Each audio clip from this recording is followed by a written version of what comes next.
There was no OG Skylar Thompson tonight. That was a pretty tough game to watch, to be honest with you. I can't remember the last time that I've been so bored by a Dolphins preseason game, especially the first one of the year, you know? You spend all your time getting hyped up for it, and sure, there was some really exciting things, but overall, we'll get into it. Let's talk about it. Now, I'm currently starting this at 10:01. I'd really like to hear what Mike McDaniel has to say before I finish this video, but if by the time I'm done recording this part, he's not on the podium, I'm not going to bother reacting to that, because really what I just want to know is Cam Smith good and is Waddle good? And that's about it. But as far as the game itself goes, in the beginning of the game, the offensive line struggled, and then the defensive line struggled. As far as the offensive line goes, we had starters playing, and still creating holes was an issue to start the game. Mike White had pressure a couple times, and so that was a little discouraging. And it didn't really get too much better throughout the game. Towards the end of the before I talk about the offense, late in the first half, the Falcons would just run the ball, and it'd be 8 yards a run at least, and we just couldn't stop it. So that was really ugly, especially knowing Vic Fangio said that he wants to find third-string D linemen and whatnot. Well, no one stepped up tonight, I'll tell you that much. Offensively, on the scoreboard, we only put up 3, but we went down the field quite a few times. So I'm not killing the offense here. It was really ugly at the end with the interceptions and no blocking. But in the first half and early second half, the offense was pretty good. Got down the field, stalled out on 4th down a couple times, but you know, it's preseason. It's the first game of preseason, so as far as points go, I'm not too worried about that. The offense was okay, and we all really wanted to see A-Chain. He looked pretty good. He had a lot of speed, and that was encouraging. Nothing crazy. Gaskin had a good run.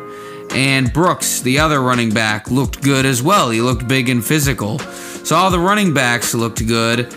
And as far as receivers go, the only receiver I really noticed was Ezukama on that end around and a couple other plays. He was the best receiver on the field, in my opinion. And the Dolphins' best player of this game was by far Cam Smith, who had a couple of big-time breakups and had that big tackle on 3rd down.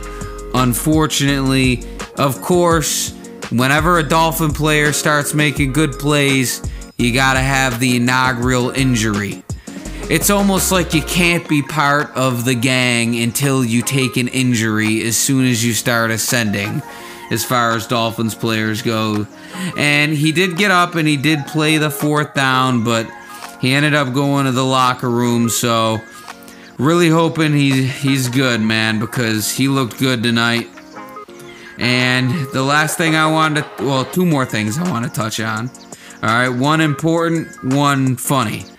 The important thing is that in the first half, and I know it's just preseason, these are guys that aren't going to play in the regular season most likely, but the penalties on the offensive line, we cannot continue to have undisciplined football. To me, that is the most important thing I take away from this game, is the holdings, the false starts, the delay of games. It's got to stop. That is what held the offense back last year. It can't happen again. We can't continue to have 8-yard gains on 1st down, holding, now it's 1st and 20. Oh, it's 2nd and 5, and then we pick up 15. Oh, wait, holding. Now it's 2nd and 15. I mean, it fucking kills drives. So, as far as things that I'm actually frustrated with from this game that I think need to be taken seriously, is the penalties and the offensive line.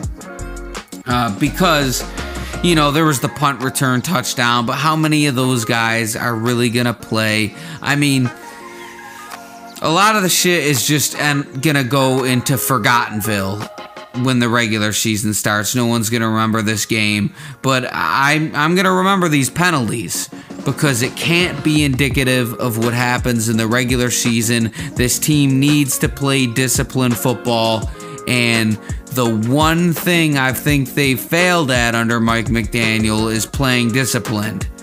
And speaking of Mike McDaniel, his glasses were fucking sick, all right? That was the best thing about the Dolphins tonight is Mike McDaniel had the swag, and he took off the headset, and when the Falcons were still trying to score at the end of the game, he was giving that guy the "I'll kick your fucking ass" look. I loved it. I loved every second of that end of the game look by Mike McDaniel because he looked pretty badass the way he was looking at him. And it got me a little juiced up. And then it showed the Atlanta coach who looked like a fucking fool with his blank face with the stupid ass mustache. I mean, Mike McDaniel beat that guy's fucking ass. And also, we should add that the Falcons had a lot of the same players starting the game as finishing the game. So, you know, it is what it is. I'm not going to bitch about it too much. But it's great to have Dolphin football back. I don't want to take too much time. Let's see if Mike McDaniel has started his press conference. It's now 10:08. And let's see. All right, we're going to load up the YouTube. And yeah, nothing. And I'm seeing a lot of people, actually, one more point to make. I'm seeing a lot of people on the internet saying that the Dolphins don't have a backup quarterback and that relax. All right, Mike White played all right. Obviously, there's a reason they're backups. All right, because they're not as good as your starter. Skylar Thompson, on the other hand, I could have told you a year ago he wasn't ready for the NFL. But, you know, it is what it is. I'll be back eventually. But that's it. It's good to have everyone back. And thank you to the new subscribers. If you want to subscribe, do that. If you don't, I understand. And I've rambled for long enough. I'm fucking out of here.